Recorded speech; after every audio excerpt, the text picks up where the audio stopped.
Now, immediately after Joshua is chosen as the leader of this new generation, he's an older man at this time, but he's leading a bunch of young people. He faces a very large challenge and obstacle. He's going against the Jordan River, which is out of its banks during the time of harvest. I started the semester by talking about some of this, that they'd never been this way before. They'd never experienced this before, and they had an amazing challenge. They had a big problem. The land they were to possess was on the other side of a flooded river, and there was no bridge. No bridge existed, and they had to find a way across. The crossing of the Jordan was a mega problem, and the followers in the group, those who were followers, thought about the problem. But Joshua thought about the solution. He found the solution, which was send the priest into the water first, and when their feet touch the water, God will do a miracle. They did. They took the Ark of the Covenant. They stepped into the water. The people followed afar off. And when they got into the water stood up. It was like an invisible supernatural dam. And God made dry ground for them to go across into the land of Canaan, much like He had made dry ground through the Red Sea for the generation past. And the solution came, and God helped them solve the problem. Now at ORU, we believe God is calling us in this spirit of leadership to work together to find solutions to the world's greatest problems.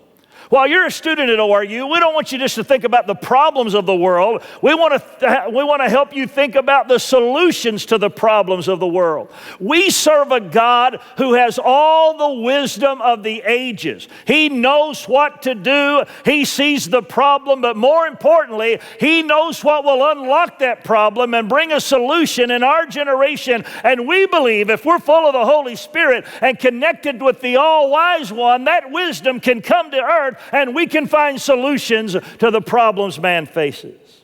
Kingdom solutions, godly solutions to things like world hunger, pandemics, bias and injustice, cycles of poverty, creation care, depression, addictions, and on and on and on. We are called to be solution finders through the power of the Holy Spirit.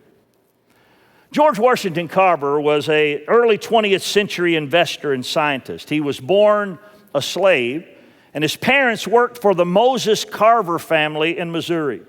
One night, George's mother and his sister were kidnapped and taken to Kentucky and sold.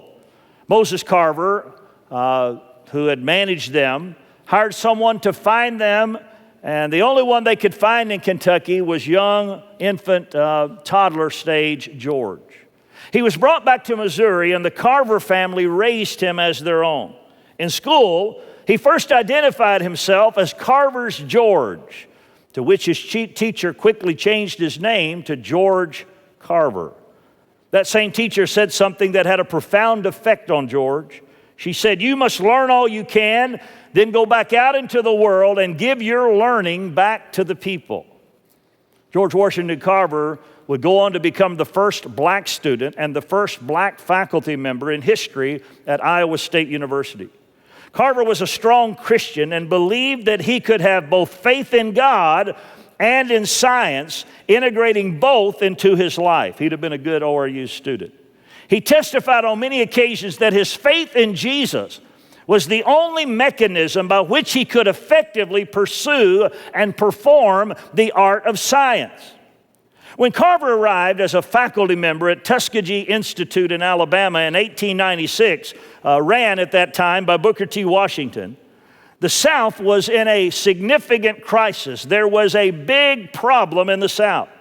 And that is that the cotton fields that had been so lucrative for the South were depleted from years of continuous use. Added to that was the growing boll weevil crisis of the late 19th century and early 20th century.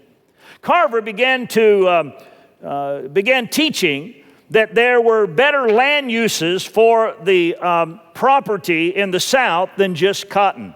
And he began to encourage alternate crops other than cotton so the boll weevil could not consume them. These alternate crops included peanuts.